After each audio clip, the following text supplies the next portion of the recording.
আল্লাহ প্রশ্ন করাকে উৎসাহিত করেন। প্রশ্ন মানে অজ্ঞতা ছাপিয়ে পরিষ্কারভাবে দেখার আকাঙ্ক্ষা, সত্য জানার বাসনা।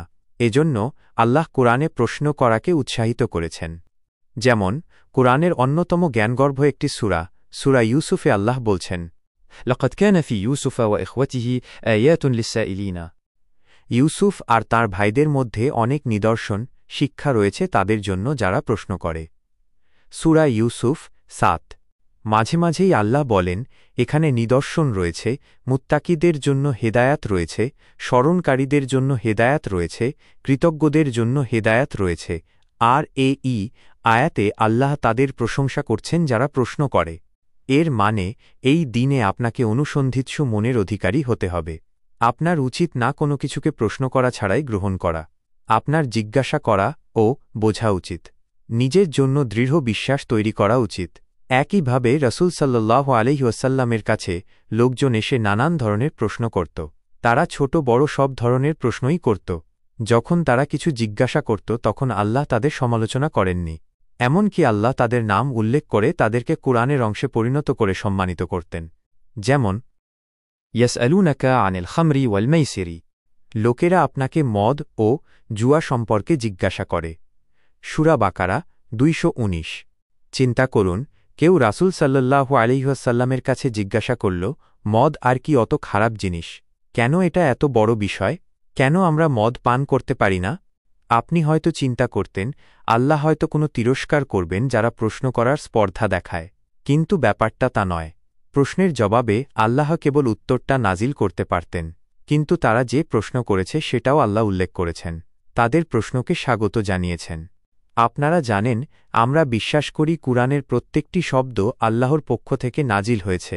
এর কৌশলগত দিক আছে, রয়েছে একটি উদ্দেশ্য। এর কোনো কিছুই বাড়তি নয়। এর থেকে কোনো কিছুই ফেলে দেওয়া যাবে না, কোনো কিছু যোগও করা যাবে না। তাই সব কিছুই একদম নিখুঁত পরিমাণে আছে, ঠিক যেভাবে থাকা উচিত।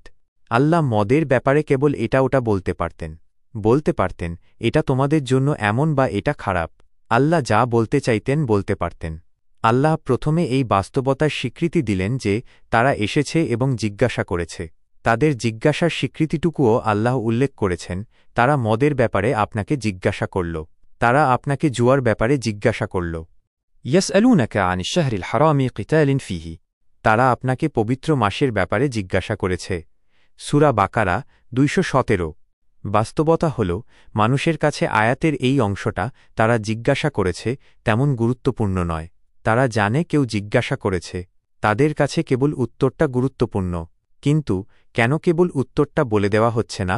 আসলে এটা করার অন্যতম একটা ফায়দা হচ্ছে, যারা প্রশ্ন করল সেসব মানুষকে আল্লাহ স্বীকৃতি দিচ্ছেন, সম্মানিত করছেন। এখন যেসব লোক প্রশ্ন করেছে তারা চিরতরে কুরআনের অংশ হয়ে গেল। আমরা যখন এসব আয়াত তেলাওয়াত করি, আমরা মূলত তাদেরকেও তেলাওয়াত করি।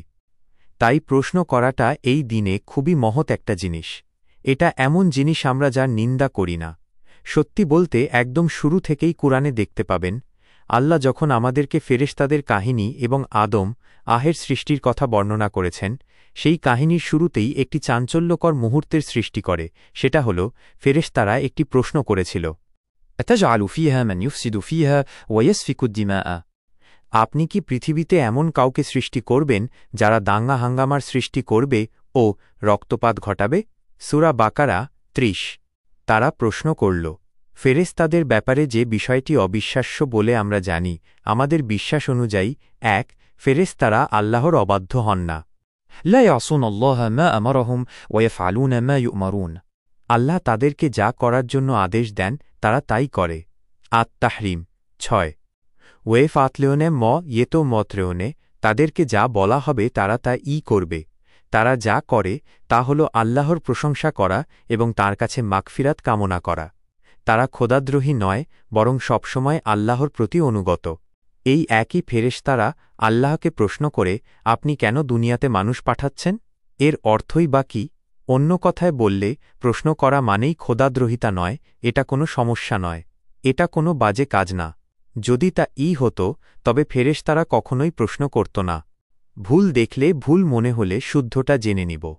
প্রশ্ন করার জ্ঞান থাকার পর অন্ধভাবে কোনো অন্যায় মেনে নিব না। সাহাবারা ভুল শুদ্ধ আল্লাহর রাসূলের কাছে জিজ্ঞেস করে জেনে নিতেন। এরপর সঠিকটা আমল করতেন। আল্লাহ যেন আমাদেরকেও সেই হিম্মত দেন। আমিন।